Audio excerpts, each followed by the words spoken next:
So the last thing I'm going to explain on this property is a transformer and how to size that properly.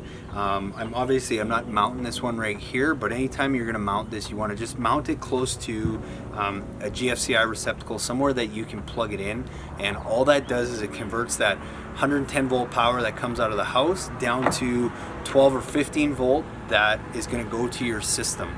And that's what makes it low voltage, and that's what makes it safe to handle. And I always get asked, well, how deep do I need to bury the wires? Do they need to be to code? Do they need to be 12 inches, 24 inches? And because it's low voltage, really they only got to be deep enough that you're not going to be digging them up.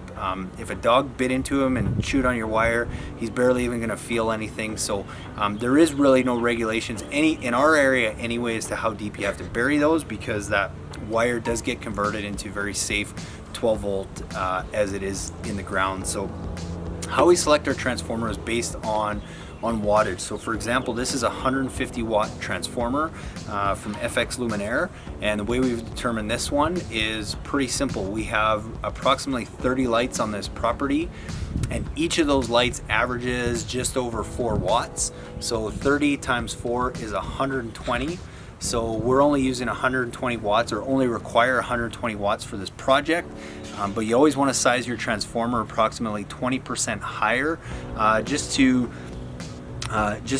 cure any inefficiencies or anything like that, and give a little bit of extra room also if you ever want to add on down the road. So a 150 watt transformer will easily handle our load of lights. And the other reason I like this one too is this actually has a 15 volt tap here. So if you watch a lot of old videos on YouTube about landscape lighting, they talk a lot about voltage drop.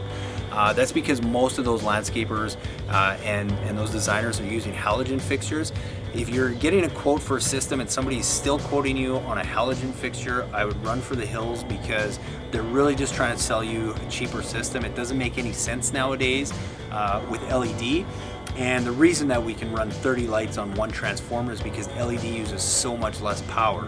You might save money on the fixtures by going the halogen route, but then you're gonna have to get a massive transformer to run that, and you gotta be really careful on how you run the wire and voltage drop and all those types of things.